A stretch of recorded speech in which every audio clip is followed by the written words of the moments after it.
एउटा कुरो प्रचण्डलाई अहिले केपी ओली भन्दा फेरि प्रचण्ड चाहिँ नि लाई चाहिँ नि के चढेको सनक चढेको हो होइन। उहाँले सनक नचढ्दा हुन्छ। म उहाँलाई एउटा कुरा के भन्छु भने नि तपाईको नजिक बसेर काम गरेको मान्छे हो म होइन। तपाईले लाई एउटा कुरो के भन्छु भने 17,500 को रगतले लतपतिएको जनयुद्धको सम्पत्ति कहाँ लगेर हाल्नुभयो तपाईले? एउटा कुरो 50,000 मान्छे आज घाइते छन्, त्यसको हिसाब किताब कसले गर्ने? खरबौंका सम्पत्ति बमबार्डिङले उडाउनु भयो तपाईले त्यतिखेर। तपाईले आज आएर तपाईले जुन कुरा भन्दै हुनुहुन्छ नि तपाईले दुबईमा लगेको तपाईको छोराले लगेर 2600 करोड रुपैयाँ पैसाको हिसाब किताब कसले दिने?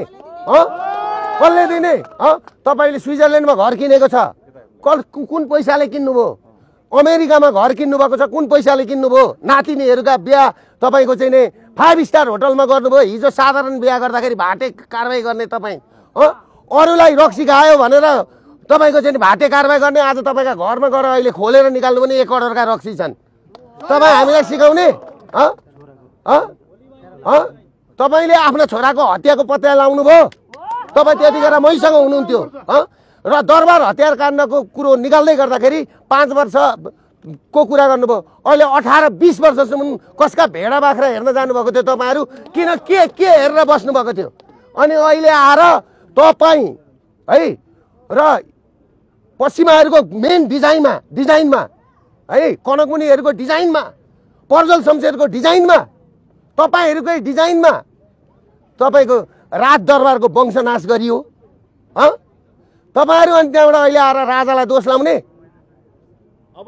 यो कुरा बोल्दिने मान्छे छैन भनेर नहेप्नुहोस्। र अर्को कुरो के छ भने तपाईहरुले राष्ट्रवादी शक्ति र गणतन्त्रवादी बीचमा गृह युद्धको हेर्नुस्, धर्मको गृह युद्ध हुन्थ्यो तर यहाँ गणतन्त्र र राष्ट्रवादी शक्तिको बीचमा गृह युद्ध हुँदैछ।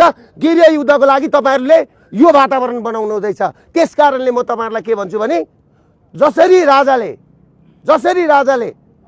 सत्ता छोड्नुभयो नि, रक्तपात बिन सत्ता छोड्नुभयो, सेना पुलिस आफ्नो हातमा हुँदाहुँदै। र तपाईहरुलाई म एउटा कुरा के भन्छु भने एकजना योगी आदित्यनाथको फोटो देख्दा, हिन्दूवादी नेताको फोटो सडकमा देख्दा तपाईहरुले त्यत्रो उचाल्नु भयो हैन। करण सिंहले आएर राजालाई कन्भिन्स नगरेको थियो भने नि इन्डियाको नेताले तपाईहरुले गणतन्त्र पाउनुहुन्थ्यो? करण सिंहले आएर राजालाई कन्भिन्स गरेको हैन? अनि तपाईहरु माओका फोटा राख्ने, स्टालिनका फोटा राखेर दारू खाने। अनि हाम्रा साथीहरुले तपाईको योगी आदित्यनाथ जोगीको फोटो राखे, हिन्दूवादी नेताको फोटो राख्दा के बिग्रियो? केही बिग्रियो? म त योगीसँग भेट भयो भने फोटो खिचेर फेसबुकमा हाल्ने हो। योगीले, नरेन्द्र मोदीले यो व्यवस्था गर्नलाई साथ दिनुपर्छ, हामीलाई साथ दिनुपर्छ। म त्यहाँका प्रधानमन्त्री र मुख्यमन्त्रीलाई के भन्छु भने तपाईहरुले यो यहाँ इन्डियन मिडिया छ भने पुर्याइदिनु होला। यो व्यवस्था परिवर्तन गर्नु भएन भने तपाईहरुको देश 5वटा टुक्रा हुँदैछ।